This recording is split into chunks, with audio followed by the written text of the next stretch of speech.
Hey guys, Mike here with Lakeshore RV, and congratulations to Mr. and Mrs. Reschner on the purchase of their 2022 Wildwood 22 RBS.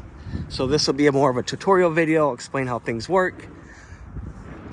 So we got your brand new battery up top here, and then right behind that is your battery disconnect. So if you're not using the camper, turn the key and remove it, put the cap over it.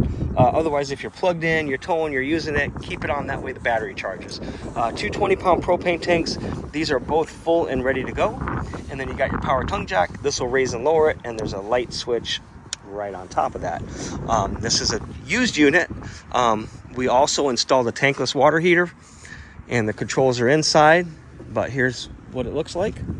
You got your great big storage area. 30 amp power supply cord. Here's a manual crank for the power jack. So the buttons on this side, if you look on the opposite side of the camper, there's a manual crank that you can use this for, and that'll crank it up and down.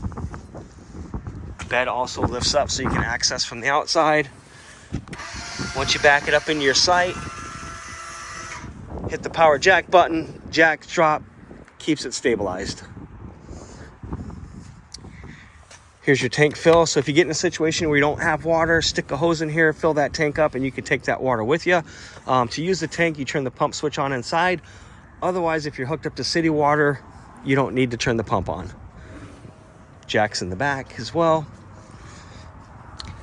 Okay, so here's your city water. So if you do have hookups at the campground, this is the best way to do it. Hook your hose up, turn it on, you run right off the pressure from the hose.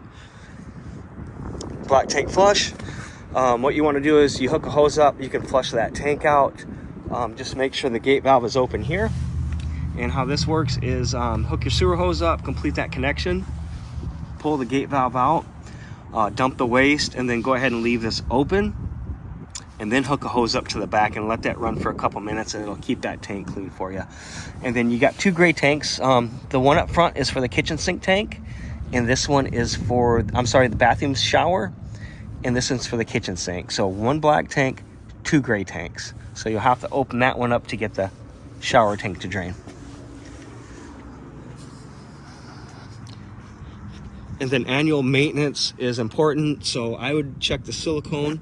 Anything below the roof, like where they put a window in, a storage door, running lights, all that stuff, you need to check the silicone.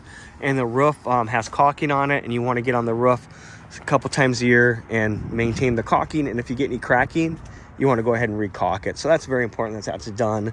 I would say at least twice a year, if not more. You got the nice more ride flip down steps.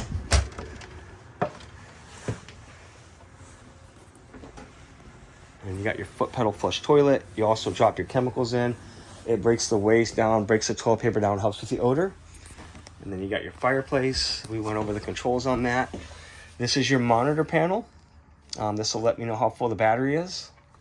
Fresh water, black, and both gray tanks. So as they fill, the lights will populate. Water pump is for the fresh water tank. So again, if you're filling up the tank and you want to pressurize the system, you turn the pump on. If you're hooked up to the city water, you don't need to worry about that.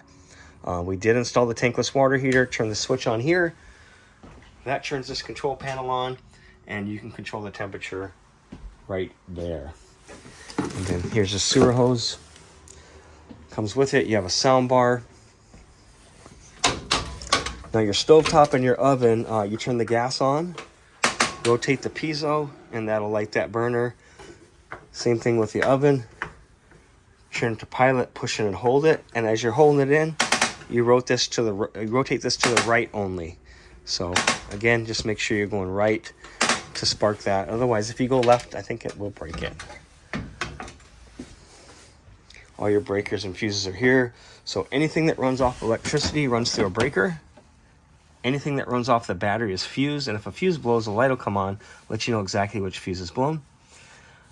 So if you walk by and there's a light on, probably a good idea to check it. You got some storage under the bed. USB chargers on both sides of the bed as well, and there's some cubbies built in there as well. Now if you guys want to do a TV in the bedroom, there's a piece of wood behind the wall there. You can mount your TV there, hook it up to the antenna, and you're set to go. There's your travel lock for the refrigerator.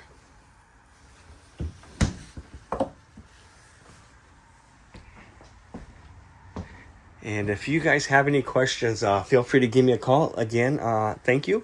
This is Mike with Lakeshore RV. My number is 231-855-9998.